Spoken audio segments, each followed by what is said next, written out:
We called this move first. I'm not even kidding. I got video proof. We're dumping. Why? Because Binance is dumping millions of Bitcoin and Ethereum to at all-time highs to liquidate longs, right? They're trying to go after these late longers, guys, right? Classic exchange manipulation. But before they even started dumping, by the way, we called it first about this dump. Why?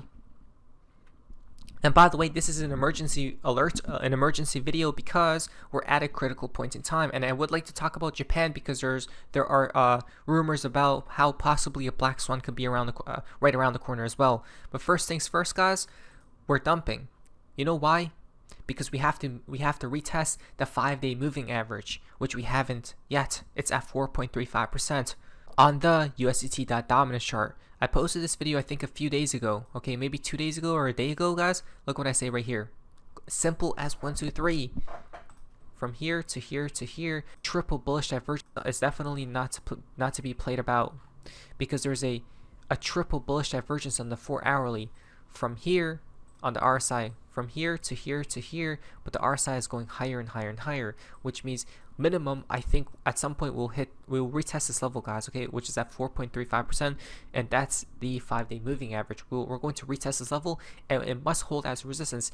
Under that level, I'm extremely bullish, which says I'm extremely bullish right now. Above this level, okay, above 4.35%, extremely bearish. It's that simple. That's the line in the sand. If we're below, extreme bull. If we're above, extreme bear. Right now, we're extremely bullish, but we're gonna have a retest of this level sooner or later, by the way, and we need to hold it as resistance. Okay, simple as 1, 2, 3. Come on, we're coming back to retest the level, guys. So let's go on the 4-hourly, because that's the video was on the 4-hour. I posted it on the 4-hourly. Yup, it played out, guys. Look at this. They created not only one. This is diabolical. This is what you call a quadruple. 1, 2, 3, 4. RSI is going higher and higher and higher. That's a four bullish divergence right there, guys. 4 of them. That's insane. I've never seen such a thing ever. Literally ever. What? But again, we called it. It's gonna go back to this 5-day moving average, which it needs to hold. It needs to hold this level as resistance. Okay, it's about to touch it now. Tonight, we close, guys. The candle finally closes. Okay. Tonight, the candle finally closes in 6 hours of when I'm recording this video, and it's critical testing time. We need to hold this level as resistance. If we do, people say I'm changing my words or all this stuff, guys. It's simple as 1, 2, 3. Below this, below this yellow moving average, I'm extremely bullish, which I still am. Above it, very bearish. Simple as 1, 2, 3. Be under 4.35%, and it's go time, literally. And today, we're going to find out, because we closed the candle tonight. So this is amazing stuff, guys. Okay. Now, BNB flips XRP, becoming the 3rd largest cryptocurrency in the world by market value. What's going on here? BNB just flipped XRP. Why?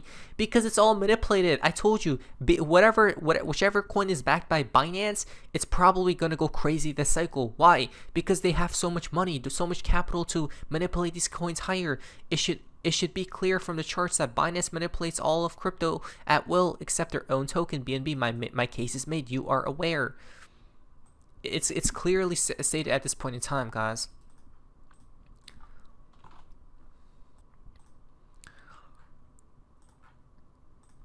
Look at that. Look at this. Look at this BNB chart, by the way.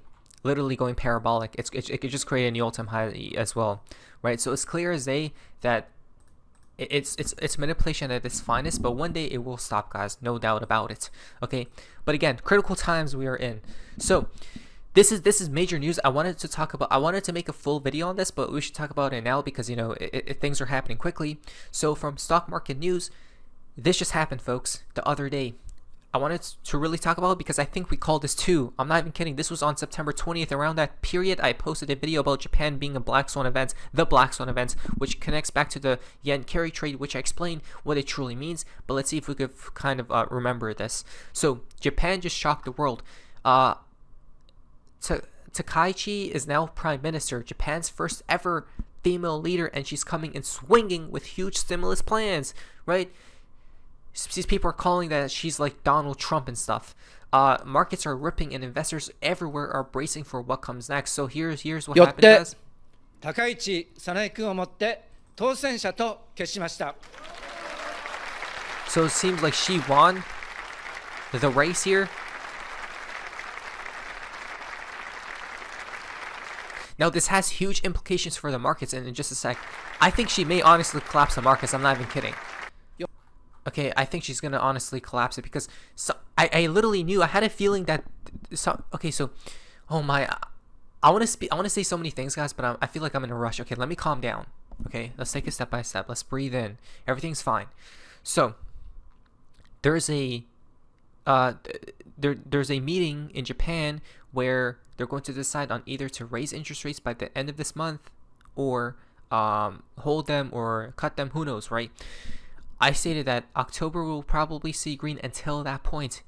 Okay, maybe then they'll bring upon a black swan event, which could be the case here because look at this.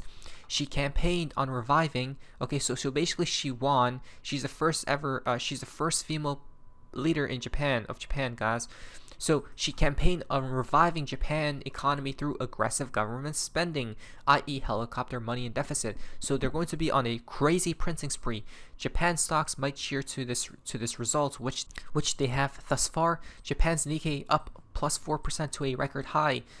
Okay, entire world is running it hot, guys. I told you they cannot stop printing. It's simple as 1, 2, 3. How don't people know or understand, right? Next coming up, America's coming up next year, folks. Prepare, 30 trillion print incoming. But Japanese stocks for now might cheer to this result, right? The Japanese yen and the Japanese yields won't. Chances of a Japanese carry trade crisis 2.0 just increased by a lot. Best of luck to her, right? From finance law, if you understand, this is the collapse of the yen carry trade and the Nikkei stock market by design. Okay. So new Japanese prime minister has a unique plan: print more money, equal good. Right, so they really want to make the markets over there, guys, to balloon. But the same thing will repeat in America, by the way, next year, though, right? Japan always does it with the economy. I think Japan is like a testing ground for central banks, right, and policy and stuff like that.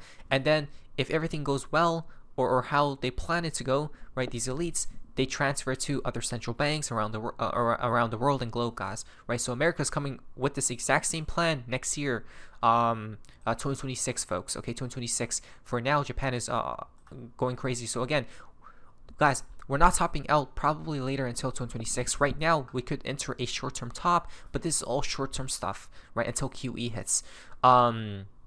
For XRP, I still believe we're going to go back to previous all-time highs before the black swan even appears. So there's just so much happening, okay? I'm still bullish on XRP no matter who says what, though. I think they have to go after those longs at around 360 is my opinion. So from zero hedge, Japan 40-year yield back to all-time highs, right? So there's a warning happening, guys, in Japan, but nobody seems to care, right? Didn't Gregory Mannarino say that when you see these yields ballooning or expanding or skyrocketing overnight, there's an issue, an underlying issue, but nobody's paying attention to, which could be the yen carry trade. So what is the yen carry trade? If I remember correctly, is where these hedge funds and institutions go to Japan, right, these central banks, and borrow cheap yen, guys, at very low interest rates, and basically they convert the yen into whatever other currency to buy assets, right? Like Bitcoin or the stock markets, American stock market, all this stuff, right? And every market is propped up like that. So if you're wondering why Japan is so important to markets tonight, for many years the Japanese government intentionally kept the yen weak and interest rates extremely low. A lot of our markets are propped up by investors borrowing cheap Japanese yen, to buy U.S. risk assets to profit on the arbitrage called a carry trade. Okay, so basically, this is how the markets are running it hot. Right, so think about this. The Japanese leader right now, right, the Japanese female leader is like, screw everything. You know what? We're gonna go for the home run here. We're gonna hit it out of the park.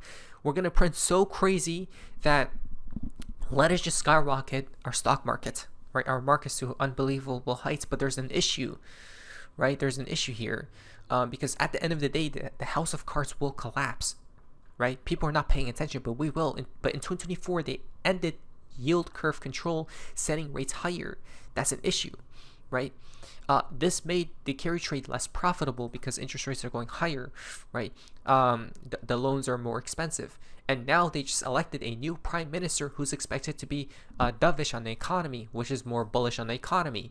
This is pumping Japanese stock markets, sending the Japanese yen crashing and Japan bond yields even higher. Okay. Now, there's a two-sided effect to this. The falling Japanese yen makes the carry trade more profitable, right? Because the Japanese yen is falling, which is amazing. But on the other hand, but rising yields mean higher interest rates to borrow Japanese yen, which hurts the trade, right? It's like a double-edged sword or a blessing in disguise here. Not really, but if the carry trade becomes unprofitable or Japanese asset yields become more enticing, it could suck cash out of U.S. markets back into Japan. Okay, so what's the game plan here? I have no clue, but it seems like the end is nigh, right? This, by the way, when they unwind this carry trade, it literally happened back in August of, was it this year or last year? I think last year, right? Everything just plummeted by like 15, 20, 30%, like overnight.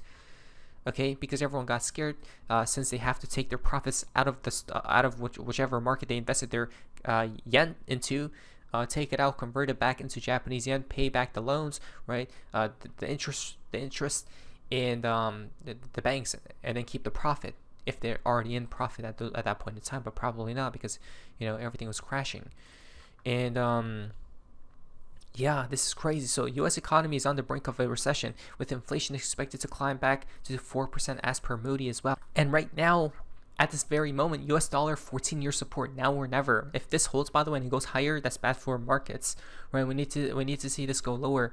But here's the game plan. I believe that XRP will at some point go back to these highs because there's a bunch of liquidity, and I still believe we haven't topped out. Okay, even if Bitcoin were to crash down to $60,000, we haven't topped out. You guys realize this? This isn't financial advice. Let us prepare, because the cycle is lasting, or at least running till late 2026, in my honest opinion. And there it is. What is that? So, face me, see ya.